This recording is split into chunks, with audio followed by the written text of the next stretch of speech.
You do have to find elsewhere to put it. This Vi is T1's answer, its owner's answer. NYYRIKKI have many ways now to punish that mobility with this combo they've locked into mid-jungle. And it is so easy to dive with. You can R in, there's no way you can flash away from that, and then you can Q back out. You do a lot of damage with it. A lot of ways to make sure you hit the target you want to. Now, of course, X7 has a couple of Korean players on the roster. It does solo indeed. lanes. Now, we'll see if there's a weird level 1 coming on with Attila. She's starting to fact that is happening. You know what? I'll return to that anecdote. Attila with the ambush available, looking to head into the jungle, and that could be Azator in danger. It's not a hail of blaze, but it is a lethal tempo, and Azator takes an early chunk, but nothing more. Forced out of the blue side jungle, though, and there isn't really a response on the other side as Banderas has actually put down the early ward. Sorry, that's not Banderas, it's Flipper put down the early ward on the entrance to his own Raptor pit. So, as we were saying though, that Twitch level 1 kind of shook things up a little bit, but this is quite important because actually this is a combo in terms of the Korean solo lanes. This is a combo from the enemy mid jungle there to them. Flipper and Aero, the Vi plus an assassin mid lane that was huge in Korea in Season 3. All that time ago. Heck, that's 9 years ago. That's ridiculously long ago. But that was back when, for those of you that remember, one of the greatest series of League of Legends that we ever saw, it was that OGN Champions Finals between SKT and KT Rolster, when it was SKT pulling out the Vi and Zed, Vi and Ahri, Vi, and of course Yasuo wasn't picked as much back then. Actually, I'm trying to remember if he was even released by that point. He was later on into that season. Heck, that was a long time ago, but the whole idea of Vi setting up for someone bursty like this assassin, who is effectively an assassin of their own right, is very, very important, and it is a great way to punish both highly mobile, slippery solo laners of X7. And while Vi is certainly not a first-pick jungler, she has started to see a little bit of that counter pick, as you're saying, and as it stands, at least from the global stats being able to find, currently 100% win rate in the jungle. Wow, out of how many games? Out of about 6. Okay, that's better than like 2 or 3. That's interesting. So Xie has a win, Casa has a win, 2 wins for Ona, and then there's a couple other from here else. And is that from the split? Or I believe so, but I'm not sure. It might just be Season 12. Right. But either, there's not been a huge amount of Vi. Either way, we've seen bits and pieces. Bits and pieces, yes. It's also been a choice pick into Zeri. I was actually having a word with a couple of coaches around the scene who were saying, I'm actually wondering why Zeri has been picked up so much when there have been things working in scrims, and apparently the Vi was one of those things which could be working with that. Now, this is drafted on the same side. I actually wonder if that was a takeaway from NYYRIKKI saying, we don't really want to play against that Vi, let's lock it in for ourselves, secure our own combo, but of course, I suppose the Wukong had already been locked in, but maybe I'm reading into it a little bit too much, but you can see that Vi working well into the current AD carry meta game. And speaking of those junglers, that Vi may be running into MC sooner rather than later. That's the use of the sweeper. Now Flipper taken very low, needs to be afraid, takes a lot of damage. My days. Flipper needs to think about flashing, just doesn't even bother, knows he's dead. And that's first blood to MC, a jungler who has been incredibly inconsistent. Finding first blood off a well-timed invade is exactly what X7 need to be seeing if they want to be upping their place in the standings here in the NLC. Really well played by MC. Gets down that red buff, uses effectively double dash close with the gap close with the E onto the target, increase attack speed, closes the gap again with that clone, the little dash forward, and Flipper gonna be returning to the scene. Oh no, the smite's available. It will be a smite by Abagnale. Could get over the wall. Oh no! Smites early, loses it. MC smites the crab in turn and just gets on out. It is a disaster for Flipper, who is unfortunately living up to his name and is landing tails. And speaking of tails, 9 of them in the mid lane. That's my main of Ahri against that Yasuo. I love Ahri into Yasuo. I think it's a great matchup. In level 1, when Yasuo doesn't have that E and the Q to start threatening, dashing through the wave, you can trade very effectively, taking electrocute trades with your WW. You can see how here actually the Ignite taken. I think that is perfectly fine into melees early on as Ahri rather. See right here, I mean, you have to use that wind wall to even stop electrocute trades a lot of the time. You're not often at liberty to have it to block out just the charm. Taking control of this lane early, which affects the mid-jungle duo. Low on mana here, does get ignited, but we're getting flipped between two. There we go! There we go! And the Ignite right! And that is exactly what NYYRIKKI was talking about. Tempt lives up to his name. A beautiful flash charm, as in the bot side, Kasing survives as well. Kasing survives. There is a teleport from Aero, who's probably just going to go straight back and collect that wave, but it's going to slow push back to Tempt, who gets to recall, gets to buy a full Lost Chapter. Now, I would personally love to see a Dark Seal. I think that if you go Dark Seal in this game as Ahri, it means you can actually go towards something like a stopwatch. When you already have the early gold of a First Blood coming through and you're accelerated in your build, if you get to early stopwatch, which is such high value against the, again, that combo we talked from that mid-jungle being up to Zhonya's out of that Vi ultimate, you can start really turning around a lot of these skirmishes. And again, if we're going to go return to that Dark Seal, it allows you to just give you that bump in damage you lose from going for the Zhonyas as well. You know, it does mean that Tempt's down the flash, but does, of course, now have Spirit Rush, which won't get you out of distance from... Actually, it's a quick question. I suppose you would know this matchup.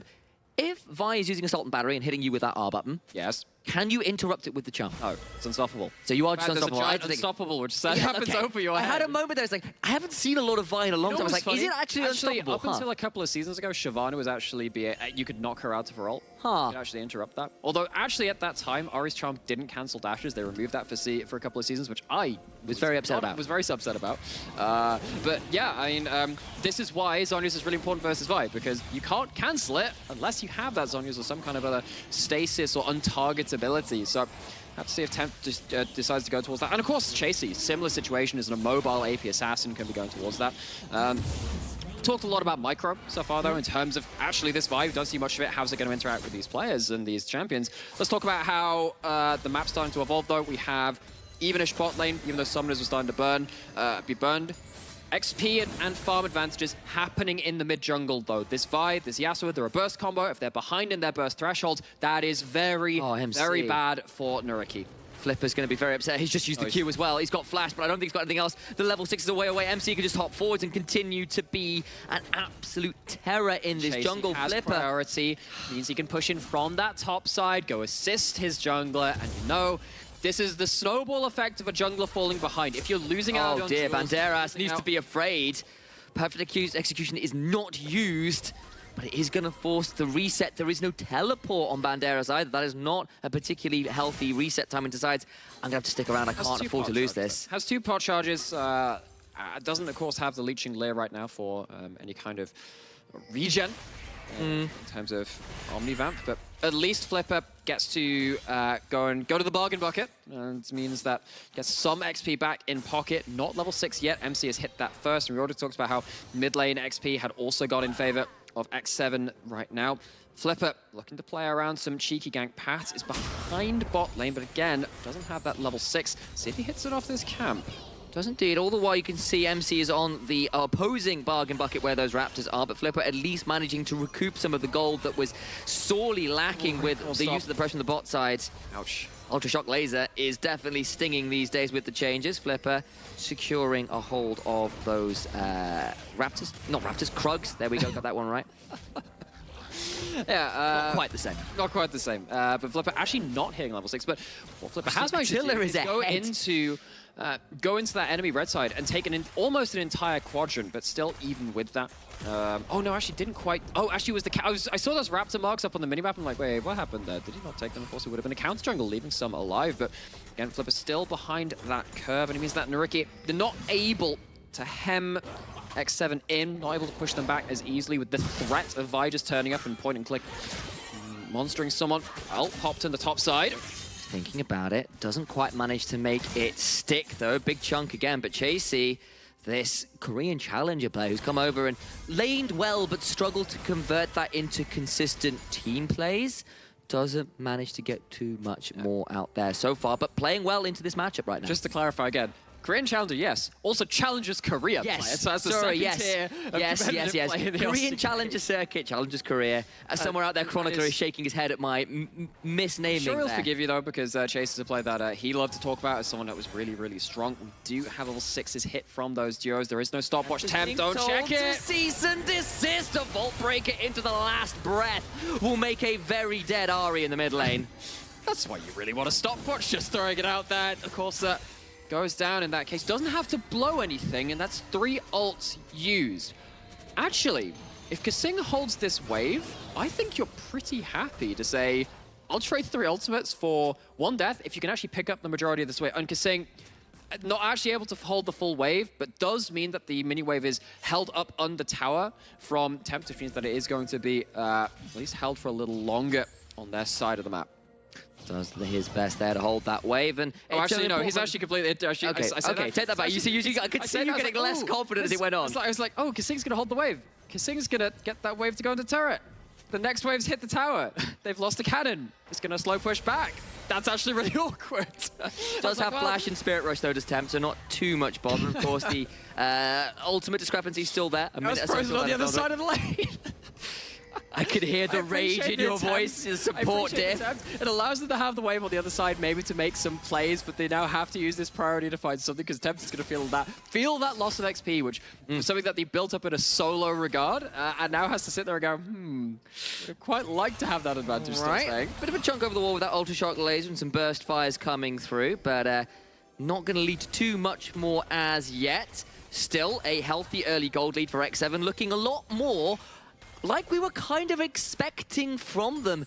Coming into this split, they came off a very dominant spring where they came out as our first seed and managed to make it to quarterfinals at EU Masters. They switched out Haru's, of course, now on Vitality, but we'll have to talk about some of those historical moments a little later as MC and Kasing continue to link up and try and put pressure on his mid lane as both NYYRIKKI and X7 haunting this mid lane, continuing to lurk because blood is in the water. Because you know, again, that you're trying to shut down these mobile AP assassins, and this is just a geography problem. It's just, this is the lane which everyone can get to quickly. It's mid lane. I'm hearing a little rage in your voice. You can get there from the jungle pathing as well, so Flipper and Abignale very able to get towards that mid lane and use their CC when Ahri is pushing in. They've got vision around that mid lane now to stop that Ahri from playing quite so... Oh, Flipper misses. That is the Vault Breaker, but does hit the cease and desist. Tempt, though, has now managed to get the Spirit Rush off this time. Now the Cyclone going back to an arrow, taken so down low. It's still going to be a use of the hostile takeover into the bailout.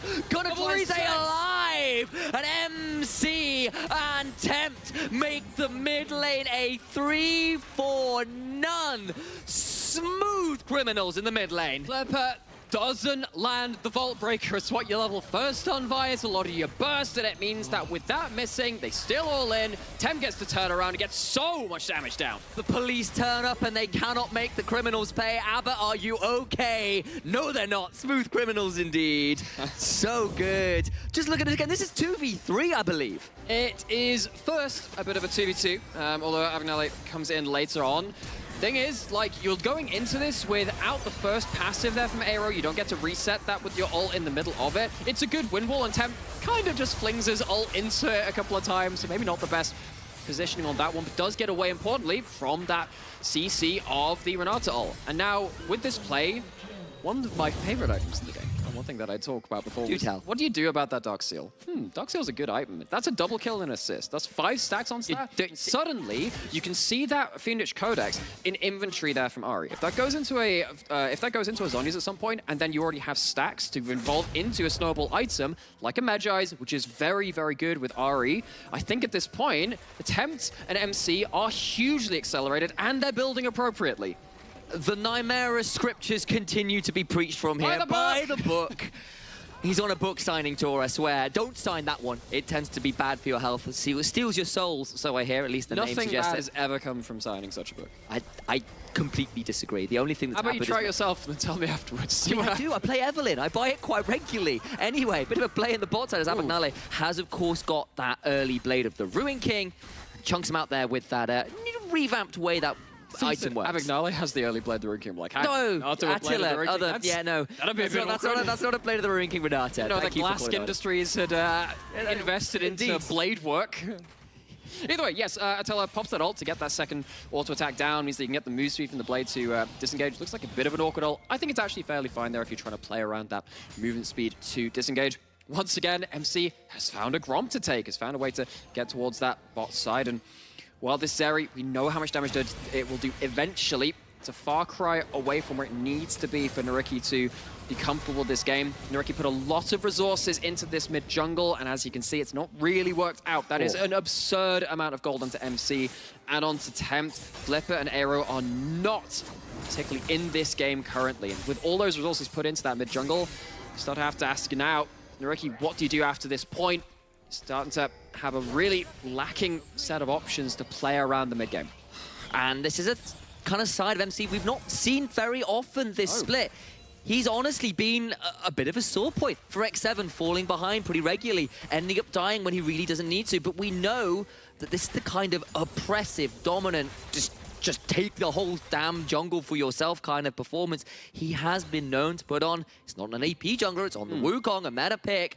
And this is exactly what X7 wanted to be shown, considering they're 2 and 4 in this split. They are tied 7th. They want to be looking where XL are. That's what they were hoping for in this split. And now maybe Banderas in so much trouble. Does get to be immune, but there's still going to be another Cyclone pass proc. There we go, certainly not a passive at this point to try and take this one out. Banderas out of Needleworks. MC on a killing spree. Charm onto Flipper. Tempt. No, not like this. NYYRIKKI just cannot make anything stick. And this is one of the problems with Vi. It's a problem with Leota. It's a problem with, oh no, I've clicked something on that champion, I've tagged onto them, and they've dragged me under tower. They can't follow up. Arrow doesn't even pull the ult from the looks of the cooldowns, and now suddenly another kill, another 2 stacks on the Dark Seal. That's an Ahri, which is incredibly snowballed. And it is, again, more resources put into Tempt, and Tempt, if anything, this split has played incredibly well on the defensive. Drags Flipper under tower, doesn't have the flash, it's an Everfrost, it's a Charm, it's CC, and that Vi really wishes they'd taken a trip somewhere else apart from under that turret. Vi is really wishing that cease and desist earlier, that the ceasing and desisting happened a little bit before the tower. Next time that happens, with the extra gold donated to the bank of Intel Fox, that's going to be a Zhonya's, also there to outplay. That was an item which I immediately went, hang on, doesn't Zhonya's have incredible value this game? It's locked in already. I think that with the amount of Dark Seal stacks on the paper, by the book, you're starting to snowball. Tempt really in a position to run away with this game. And that's without talking about the other members on the map. Talked about MC, talked about Chasey getting that individual lead. X7 are just succeeding across the board right now. Of course, NYYRIKKI have got a Gwen, Yasuo, Azeri, Hell, even the Renata as well. All of those champions scale very well into the mid and late game stages. They are behind 7,000 gold and a soul point at this stage of the game. They've at least got a Herald being summoned. There'll be a bounty that can be secured there. That's a good news sign here in a game where there's not been very many of those stories, but they have got options in the later game if they can get there and have some items to their name. I just don't know how willing X7 are going to be to give them, and they've got their own ways to continually pick people off in this. And I agree to an extent, but it's 17, 18 minutes. Yeah. At this point, you're basically saying, let's flip an Elder or flip a Baron. And when you're this far behind this early, the game might actually end realistically before you get to an Elder. I'm not sure X7 necessarily will need a Baron either to end this game particularly. They might go to it anyway and force NYYRIKKI to come to them, but X7 at this point are so happy with this game state is. And NYYRIKKI, well, yes, they can scale. At what point does that become relevant? Yeah, I did want to have a little conversation before this game derailed so completely in the fact that NYYRIKKI, 3-3 ahead in the standings against X7. It's been an interesting split for them. They started 0-2. They went evened it up to 2-2. They've gone 1-1 last week in week 3, but it was a little difficult to work out exactly where NYYRIKKI stood in terms of the power ranking, because the only major scalp I feel they've claimed has been Bifrost, which was a good win from them. They were very happy to take that one. But otherwise, it's been teams that have been largely towards the bottom of the standings. They were handedly defeated by the likes of XL, if I recall correctly. And X7 were a team who we expected to be strong, but 2-4 and maybe in a position where they could be challenged. And this would have been a good moment for NYYRIKKI to step up and try and push their way up ahead of the standings against someone who was a competitor. And thus far, it seems they are being well and truly dismantled in this game. Now, you have to find something to put themselves together at this point. It does feel, though, that any aggressive play that they make is going to be weighted against them. We already talked about that. Where can they start? They have some defensive vision. We talked about vision a lot today, particularly in the Bifrost M&M game. That became a sticking point when there was a lot of motion in that game, back and forth between the gold leads. And now NYYRIKKI, sadly, not able to hold on to that vision. MC groups up with the Kasing, groups up with that Tempt on that top side, uses a sweeper, goes around. Now NYYRIKKI, that defensive line, can't even hold on to that. They're not in a position to fight for it. They have to go back to the drawing board. 4-1-1, 3-0-2. Both Tempt and MC have been well and truly impressive in this game.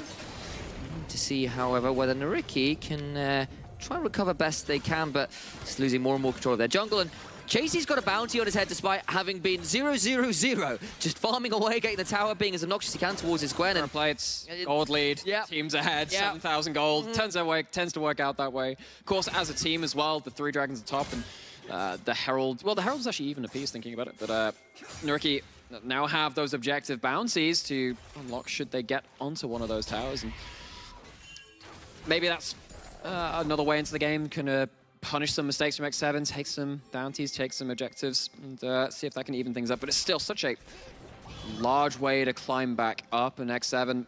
While they haven't had a big play in a little while now, actually thinking about it, it's getting to the point where NYYRIKKI are going to have to worry about this Baron setup. They have had to fight for vision around this top side.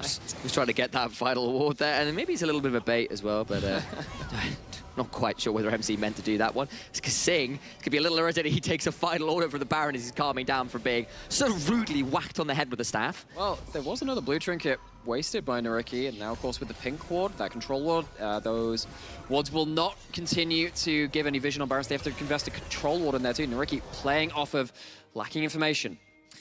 We've got a moment here as well. We've got a hashtag NLC at home. I was sitting in a meeting all day, but I won't miss @Flipper play for any money in the world from @TezzaFilm. Yeah, okay, but lovely. Give any of that money in the world to Flipper right now to write. He would really love that money. Yeah. Maybe you should start a GoFundMe for NYYRIKKI. That's it, exactly it. Tezza, you need to up your game, get that money into your jungler's hands, because with 30 seconds or so until a soul fight, NYYRIKKI need to decide whether they want to contest, because otherwise that is a soul over to an already incredibly snowballed X7. Yeah, and when you have a Lulu, you have Wukong clone, you have Zhonya's, you have a Kali Shroud, the amount of time that X7 can buy, they are likely to get significant value out of an Ocean Soul, because they're going to get into combat, use those abilities to buy time. Might be an option. And NYYRIKKI force the issue, Dragon spawning, but they're off vision. Wait, did they spot? Oh, no, they've just missing pinged it now. You can see a Kali potentially down. This could be just my god, not like this. How many Baron sneaks have this been this week? T1 did it in the most extraordinary fashion earlier against KT. It's gone. Might be happening again. It's going to happen. Sing's going to turn up. It's going to be too late. It's stolen. It's not even stolen, it's just snuck. It's a steal in the sense that the game was so far away. Oh gosh, I mean, I get that you can be surprised by that. You see the little gold icon come up and you're like, hang on, what does that mean? Means that the objective bounty is claimed on top of it. Yeah, that is a power play. So, NYYRIKKI, they haven't taken any towers yet. X7 have themselves an Ocean Soul. We talked about, that's actually a pretty good soul for them in this game. They have multiple ways to use it, but NYYRIKKI have now a chance, which comes out of fairly low opportunities, low chances rather, to get themselves more gold in pocket and to get themselves... Well, that's it. That's the end. That's the fan from home. There you go. They've got it. Well done. That was your moment. Well done. You've given a blessing to the side of NYYRIKKI. Joined. Took us a while to figure it out. Wait, hang on. Genius. Something odd's happening here. 5 brain. That's the power of the hashtag. Not 5 brain, 5 brains. That's it. That's the power of the hashtag. 5 brains and 5 heads. Get that hashtag NLC at home. Hashtag NLC draft as well. Do throw some of those up. Give us some situations to ruminate over here on the cast. Get involved as fans. But the thing is, all this does is stall, and this did still come at the cost of the soul, which is a lasting buff, and this Baron's only been around for 2 minutes, and I don't know how much NYYRIKKI can actually be out of this Baron, because they are so far behind. Because Aero and Flipper were on the aggressive. Flipper had that bailout for the extra move speed, and Flipper takes that summoner for free. However, with all of this, NYYRIKKI have actually not managed to get a push in a single lane yet. Now, of course, that was 7,000 gold. That has been cut down. Oh, they're going again. Cease and desist is what is asked for. But he's still just about alive. And now in comes the Cyclone. It's a Category 5 disaster for NYYRIKKI. But maybe, on the other eye, Banderas can make them work for it. Chasey and Temp continue to play out on the other side. It's still going the way of X7. It's still going to be their favorite. Surely, Aero has got a bailout running, but he cannot get his way out of bankruptcy. The loan runs out. and it is repaid in X7's favor. They win that one, despite Baron, despite Attila being jumped on. And NYYRIKKI get a little impatient. They look for that pick once again, but Attila gets way too far away. Still has a cleanse, even at the end of that. Remains deathless for the side of X7, even though MC goes down at that fight. X7 absolutely take this win. See that, NYYRIKKI, they have that pink ward down. They're happy to start fishing for these yet again. Flashes forward just to get in range, but you're not going onto the Lulu. Lulu gets to use their entire kit onto Attila. And Attila still has plenty of damage to open up after this point. NYYRIKKI don't close down the targets they need to and then get punished for using all of those aggressive tools in inefficient ways. And the Ahri and the Akali 2v4, the remaining members of NYYRIKKI, just styling on them with the gold lead at this point. Stopwatches do in fact make quite powerful tools in those mid-game skirmishes. With the Ocean Soul as well, just nothing more to be done. So now NYYRIKKI use that fight to try and snowball away with that Baron buff, and it's sadly not going to work out for them. They lose the ability to play around that Baron power play, and suddenly you're looking at X7, who was struggling to find their own options, picking up the pieces from what NYYRIKKI threw at them. Actually, thinking about it again, it's been the story of today. It has been aggressive players being punished more so often than the aggressive players actually being the game-winning ones themselves. Defensive play being king this first day of week 4. I guess I do have to ask at this point, is there a combo that NYYRIKKI can pull with the pieces they have? I mean, maybe between the Vi and the Yasuo to try and find some way into this game. You've got with 2 minutes until the Elder Dragon. That same thing again, but with Lulu not on the screen. And I think that Kasing was the unsung hero of that last fight, so not only do you have to worry about the carry potential, you not only have to worry about the Zhonya's just about to be built up by the Akali, the death cap just finished by the Ahri, 3 items on the Twitch. You have to worry about the Lulu keeping them alive and lacking ability to really shut down the carries you'd like to. And we've got both Uber buffs spawning pretty much simultaneously, about half a second apart. In about a minute and a half, Banderas is in a very unfortunate position. The Hallowed Mist comes out, but it's only consecrating the ground that Gwen will be buried in for the 3rd time this game. They'll move on to the tier 2, and they don't even need the Baron at this point. It is just a demolition city. It's a slip up. It's a slip up from Banderas. Of course, when you're at this point, it's very hard to play defensively. You don't really have a lot of safe territory, but Attila, with that ambush, gets the angle onto Banderas. Well, MC is just around the corner too, and that's going to be the base just about broken open. X7 take, well, okay, actually the inhibitors tower not actually falling in that one. I was like, oh, how much did they take from that? Not quite that. Not quite enough. So NYYRIKKI see once again a play going against them, and X7 going to take that reset, finish off a couple more components, couple more items, and start looking towards this Elder spawning in a minute. Oh, yes, and I think this might be that final fight before NYYRIKKI are well and truly put out of their misery, unless they can find a critical steal. Okay, so what we're looking for in this fight, again, what we were saying is trying to catch players away from the Lulu. Maybe you can do that with the Lulu involved too. Maybe if you get a good enough ability to play around Abagnale's ult, maybe you can get Lulu CC'd, because of course they don't have any ability to play that. Of course, Lulu has a Zhonya's too coming into this fight. Yeah. Stopwatches galore. NYYRIKKI not. I remember the last time Kasing built a Zhonya's first on a support. It was a Leona game in spring where he absolutely crushed it. See whether he can repeat that here. But I'm also looking at NYYRIKKI. 3 items on Zeri, 3 items on Gwen. The 2 critical items in on this Yasuo. If they're gonna fight, it has to be now, and at least they have some items to make it happen. Temp getting chunked before it by the Ultra Shock Laser is a good start, but this Elder Dragon now down to 6,000 HP. Here comes the fight. MC into the back end of it, but that's a big cyclone. Aero taken pretty low, but it's a good stopwatch afterwards. Aero taken so low, into the bailout he goes, but it's just not enough to keep him alive. Chasey gets Wild Growth, staying alive. Temp over the wall. Ultra Shock Laser doing so much work, but Temp still has a Spirit Rush proc to work with. Gets Handshake though. I don't know whether he wants that trade. Taken down. Zeri gets that one, but can they trade this one back around as Chasey with a massive rocket belt? Make sure that Flipper falls as well. There is no smite available. He has damage. And the Elder Dragon falls. X7 secure it, only losing Tempt in the process. Still chasing forward. Still going forward. The burn comes through. The dragon spreads its wings, and there is no Hobbit available to slay Smaug this time. Suddenly, X7, it was actually a bit of a miscommunicated fight. I feel like Tempt didn't have to die in that one. Goes too far forward. NYYRIKKI trying to finish the dragon, trying to finish the objective, and take the fight at the same time. They get away with it, basically, because they're really damn strong at this point. That's going to lead into a Baron. It's going to lead into what should probably be the game-ending push. It's not actually been the cleanest game from X7. I know that the plays when they've happened on screen have largely been X7 favored, but just a reminder, it's largely been the plays which NYYRIKKI have made, which they have answered. They have struggled, on the whole, to find their own aggressive plays. So X7 happy to at least pick up what has been thrown at them, and it is looking like they're going to match NYYRIKKI on that 3 and 4 scoreline, but still work to be done from our reigning champions. Yeah, it was a good early game where they got good leads, but this mid game was a little slow. The Baron being stolen obviously slowed things down, and that fight had its moments where things could have got a little dicey, but we've crested the 30-minute mark. And now with the Baron, now with the Elder Dragon, I apologize, in inventory alongside the Baron, double Uber buffs to their name. X7 must be looking to try and put critical damage to NYYRIKKI, if not end within the duration of these buffs.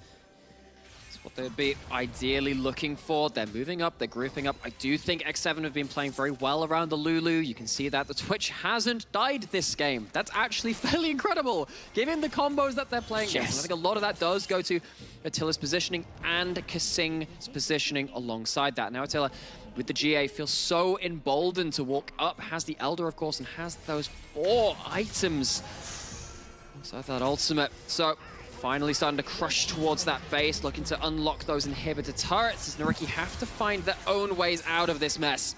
Not the best sieging comp here, really, for X7. Twitch not known for being the best sieging AD carry, and of course a lot of other melee options makes this not the easiest, but they still managed to shove in and secure this bot lane inhibitor without much of a contest, if any at all, as Chasey shoves in the mid lane. Still gonna go in attempt, gets a big charm, but no kill quite yet. The bailout will force Abagnale to his grey screen quickly enough. MC now resurrecting, but did have the GA. Temp going for the flash, charm into the Cyclone post that GA proc.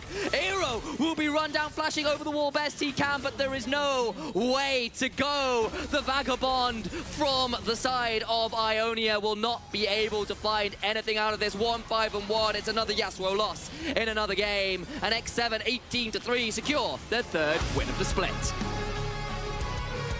X7 starting to wake up a little bit.